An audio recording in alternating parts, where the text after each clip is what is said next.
Praise the lord. మన ప్రభు అయిన యేసుక్రీస్తు నామములో మీ అందరికీ నా హృదయపూర్వకమైన వందనాలండి. దేవునికి స్తోత్రాలు. ఈ సమయంలో ప్రభు మనతో మాట్లాడబోతున్నటువంటి మాట యెషయా ప్రవచన గ్రంథం 40వ అధ్యాయము 25వ వచనం. నీవు ఇతనితో సమానుడవని మీరు నన్నెవనికి సాటి చేయుదురు అని పరిశుద్ధుడు అడుగుచున్నాడు. ఇక్కడ దేవుడు తన ప్రజలైనటువంటి వారిని ఈ ప్రశ్న అడుగుతున్నాడు. ఏమని అడుగుతున్నాడంటే, మీరు నన్ను ఎవనితో సమానము చేయగలరు, అంటే నాతో సమానమైన వాడు ఎవడున్నాడు అసలా అని చెప్పేసి అడుగుతా ఉన్నాడు.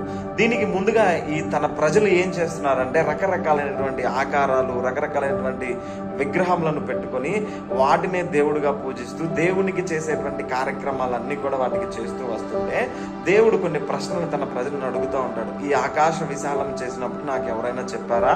ఈ జలములను క్రియేట్ చేసినప్పుడు ఎవరైనా చెప్పారా? సముద్రములను, నదులను, కొండలను, పర్వతములను, రకరకాలైన మన చుట్టూ ఉన్నటువంటి ఈ ప్రకృతిని అంతటిని నేను తయారు చేసినప్పుడు నాకు ఎవరైనా చెప్పారా? లేకపోతే నాకు ఎవరైనా మంత్రి, సలహాదారులు ఎవరైనా ఉండి నాకు చెప్తే నేను చెప్పానా? వీటన్నిటినీ చేయడానికి అవసరమైనటువంటి జ్ఞానము, తెలివి నాకు ఎవడైనా నేర్పించాడా? అలా నేర్పిస్తే నేను చేశానా?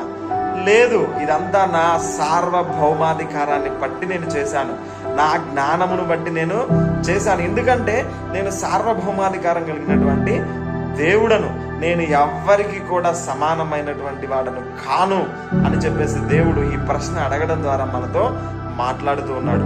మనం కూడా చాలా విషయాల్లో మనం రకరకాలైన ఆకారాలను, లేకపోతే ఇంకేదో చేసుకుంటూ వ్యక్తులను, రాజులను, గొప్పవారిని మనం దేవుళ్ళుగా చూసేటువంటి విధానం మనం అవలంబిస్తూ ఉంటే, ఈ క్షణంలో మనం అటువంటి వాటిని తీసేసుకోవాల్సిన అవసరం చాలా ఉంది.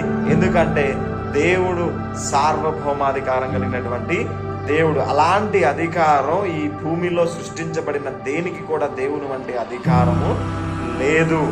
కాబట్టి మనం ఈ సృష్టిలో ఉన్నటువంటి వాటిని పూజించడం మానేసి, వాటిని ఆరాధించడం మానేసి, దీనిని అంతటినీ చేసినటువంటి దేవుడిని తెలుసుకొని ఆయనని ఆరాధించడం అనేది నిజమైనటువంటి దైవ భక్తి, నిజమైనటువంటి దైవ ఆరాధన అని పిలువబడుతుంది.